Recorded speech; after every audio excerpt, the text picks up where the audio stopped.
akhirat dipeluk, Allah cahayana bersinar ke jero hati. Nurul haq, nurul ilah, nur ilahi. Oh, cek orang-orang akhirat pada damelan Gusti Allah. Akhirat sesuai ku aing dicabut. Ndek ditolak ku aing si akhirat, teu hayang aing ka si akhirat. Ndek ka mana atuh cak akhirat? Kanu nyieun sia aing mah. Kos kitulah zikir teh. Nu mantak kudu aya nunungtun. Mantak baheula di urang terkenal aya Buyut Mansur. Mursyid. Aya dua manusia nu datang ka Buyut Mansur. Assalamualaikum. Waalaikumsalam. Aya naon? Kula hayang ijazah zikir. Ijazah zikir. Aya ka dieu. Masantren teu baheula, masantren teu naon. Ya, masantren. Duaan kabeh masantren. Oh, masalah. Iya aya deui nu datang, sia masantren teu? Henteu. Ulah sia mah ka ditu. Nu teu masantren teu meunang cek Buyut Mansur. Nu masantren. Saurang-saurang asup ka kamar. Kita wajuhan kebenaran naik datang ka wiridna Allah. Allah. Allah. Geus datang ka zikir hifzun nafsi. Urang macan pernah ngitungan napas urang. 1 jam napas urang 1008. Lamun 24 per hari kali 1008 sabaraha? Cepet atuh sia, aja mawa HP pan sia mah. Hararese jasa. HP-na parati bobogohan malulu. Beb, cepet beb. Berapa tuh jumlahnya? Lamun satahun napas sabaraha? Geus pernah diperhitungkeun lobaan dipake zikir apa lobaan dipake kana dunia? Encan pernah urang. Niamun. Seorang diurukan ku Buyut Mansur. Allah. Allah. Kajrohu. Keluar Allah. Keluar. Seorang deui maneh. Maneh mah zikirna naik ulah. Ulah. Ulah. Nyana keur ditawajuan ge pan aing mah dibere ulah. Cakur ya. Datang ka imah dongeng. Aisyah tadi ijazah zikir, ijazah dibere naon? Allah Allah Allah sesuai jeung napas. Aisyah aing mah ja ulah. Aja kumaha? Aing ge bingung wirid ta ulah ieu. Bingung aing ge. Salah meureun ta Buyut Mansur. Kunaon mere ulah-ulah. Puyang yang nya wirid ulah. Aing mah ya Allah aing mah. Jeung teu kudu make tasbih wirid kos kitu mah. Sesuai jeung napas, keur lempang, keur diuk di luhur mobil, keur sila, keur ngedeg, sesuai jeung napas. Allah. Ngan teu meunang. Bapak-bapak, ibu-ibu kabehan teu meunang sebab eta mah lanjutan tina la ilaha illallah. Engkena moal beres. Datang-datang di universitas bae henteu ka SMA heula. Wah moal beres. Meunang sabulan urang ka ditu deui yuk. Kunaon dek ngalaporkeun wirid mah nya ulah-ulah. Ayo atuh ka ditu deui. Waalaikumsalam. Oh sia cek Buyut Mansur muhun. Abdi endek ijazah wirid teh. Oh ayo adi masuk ka kamar. Sia mah naiknya Allah. Allah pas si keluar si asup tadi si naiknya tuturkeun ulah kieu deui bae zikir ulah puyeng aing aduh ieu aing digancakeun ulah teu beres si zikir salah kajen kumaha ge Ista maja 3 kali utama. Urang ka ditu deui. Salah ya guru ya. Mere wirid ulah. Di Sukabumi mah uka-uka. Di Brojak tong uka-uka mah. Datang deui. Waalaikumsalam. Sia datang ka dieu ka 3 kali dek danyakeun wiridannya. Mohon. Diwirid teh ku sia. Diwirid tolos. Henteu. Goblok. Kumaha atuh aing? Wah aing mah emang carekanan guru meureunana. Gade. Diuk. Nah, menurut sia zikir ieu luhuran Allah ta luhuran ulah.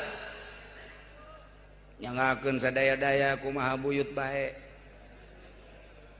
Aing nanya ka sia, ieu luhuran Allah ta luhuran ulah-ulah. Teu bisa jawab abdi. Tanyakeun coba ka kiai nu sejen. Tanyakeun ka kiai nu sejen. Atuh luhuran Allah ulah masalah. Laporan cenah ti kiai-kiai teh horenganan Allah ulah masalah. Kiai kudu guguru deui ka aing. Moal beres sa kiai. Zikir rupang hebat-hebat mah ulah eta nu hebat. Diterangkeun cek Buyut Mansur eta mah siloka hartina ulah teh eusi zikir. Mun maneh bisa ngeusian zikir make makna ulah maneh jadi wali. Moal kebel seminggu jadi wali. Bisa hiber hujanan. Ente yang ka Bali hiber ka ditu. Ngan ti Balina ka dieu mungsrut sia. Manya hiber dipake ka Bali, neuleuh ka Kute beureun. Wah, ya cek Buyut Mansur, ulah teh hartina 3. Hiji mun urang teu boga ulah menta. Nomor kedua di mana dibere ulah nampik. Nomor katilu di mana geus dibere aya di imah urang ulah disimpen. Bisa sia kos kitu.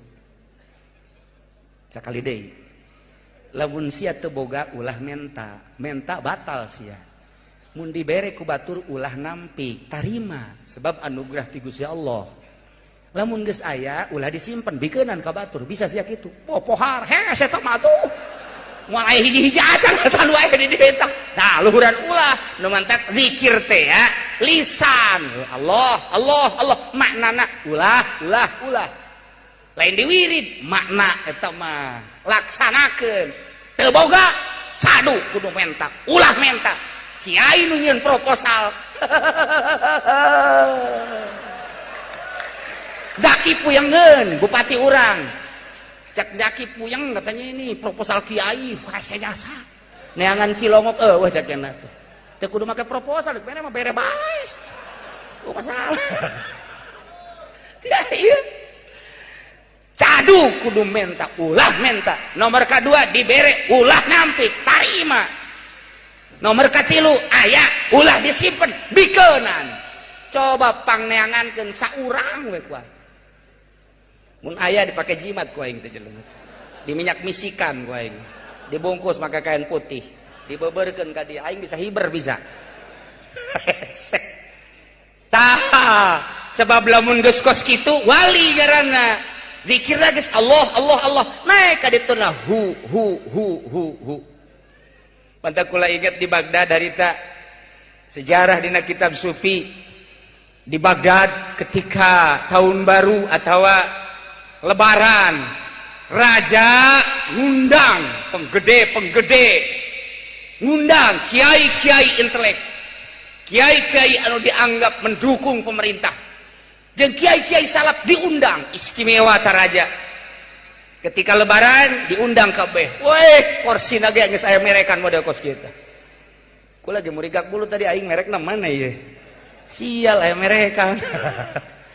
Aya kabeh. Us raja mun kuari mah meureun presiden, menteri-menteri, kemudian gubernur di naon kitu MPR, DPR pusat ya, di bawahna bupati-bupati araya kabeh. Camat doang eueuh. Eueuh camat mah handap teh mah. Kabeh aya. Kiai ge sarua bangsa kiai-kiai intelek modern termasuk kiai salaf. Disuguhan ku raja luar biasa. Aya hiji kiai make samping Rudin. Make baju Rudin. Kaos popehna beureum. Tuh, bawa anjing hideung. Mau anjing hideung datang kadinya, anjing teh disimpen di kursi ainyana diuk di handap. Anjing di kursi. Kabeh neuleukeun isi kiai bego-bego teuing. Kok jadi kiai? Atuh kunaon diondang ieu ku raja. Wah, rusak pemandangan. Situasi jeung kondisi kabur cek. Wah, teu beres. Begitu cak Tuan Raja, jamuan-jamuan yang telah disediakan dipersilahkan untuk dicicipi. Wabeh nginum roti di dahar.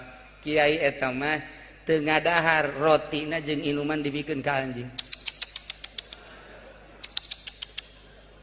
Kabeh bingung. Haju anjingna sasada. Pok. Teu beres. Kabeh silih kiceupan. Punggawa kabeh silih kiceupan ku ari mah menteri. Kulantaran geus teu kuat, Menteri Dalam Negeri ngegerokeun MPR gade. Amankeun eta. Amankeun. Dik dikaluarkeun atau anjingna kaluarkeun atau kumaha? Atau ulah sasada ta anjing. Heh. Akhirnya pidato Ketua MPR. Saudara-saudara sekalian, di tengah-tengah haflah kita ada pemandangan yang kurang sedap. Salah satunya ialah oleh bapak-bapak dan para kiai telah terlihat seorang kiai bawa anjing hitam. Ini merupakan penghinaan terhadap negara, terhadap raja. Bagaimana kira-kira persetujuannya? Apakah harus dibiarkan atau ini harus diusir? Setuju kabeh pemerintah mah usir. Kiai jeung nu moderna usir tama kos kitu. Salap ge bangsa sasalapan mah usir. Tinggal hiji kiai. Ulah diusir. Ieu kiai halaj ngaran. Anjing kadeleuna ku mata urang anjing. Padahal ieu lain anjing. Ieu kiai geus bisa ngaluarkeun nafsuna. Nafsu kiai halaj ieu dibentukeun anjing hideung. Nyana mah nafsu geus bisa ditungtun. Geus bisa dipermainkeun kumaha kahayang nyana. Bila perlu nafsu ditendang. Kadang-kadang dituntun. Nyana geus henteu dituduh-tuduh. Henteu dikuasai ku nafsu, malah nafsuna anu diseret ku nyana. Nafsuna anu ditalian ku nyana. Nafsuna kadang-kadang kumanehanana diome. Iyalah seorang kiai anu istimewa. Bapak-bapak mah raja, menteri, henteu pernah ngaluarkeun nafsuna, bahkan di jero dada basi keneh aya sabaraha anjing keneh. Di jero bupati, di jero gubernur, di jero menteri, aya sabaraha puluh anjing hideung. Hah? Di jero kiai aya sabaraha keneh anjing hideungan. Lain kudu diusir guguru atuh, nemah. Lantaran nafsu urang mah hayang diuk dinu ngeunaheun. Nya mah geus hayangeun diuk di handap, malah anjingna nu didiukeun di kursi. Pan bapak mah teu kabagian kursi hiji bae ge. Wah, di exit sia ku aing panitia goblok beredan. Teu kabagian kursi aing, pan aing teh pejabat. Pan aing teh kiai nu mulya, kok teh di bagianan kursi? Nafsu teh kos kitu. Tah kiai ieu mah geus bisa ngaluarkeun nafsuna. Lain kudu diusir, urang kudu guguru. Lamun negara bisa ngaluarkeun nafsuna, model kiai ieu moal terjadi seperti anu ngadekem di ditu. Salamet ujianana. Kula aja sedih atuh. Lamun Anas kudu ngadekem pan teh kiai. Bejana di Tangerang ge pajak kiai nya nu bakal ngadekem kan kiai. Tuh nya unggut-unggutan heuh. Asana kipudoli meureun. Wah, teu beres. Nah, akibat anjingna tadi dikaluarkeun. Para jamaah kaum muslimin wal muslimat rahimakumullah, thariqah adalah hiji jalan khusus untuk menuju Allah, menghilangkan nafsu, setan, jeung dunia, makhluk.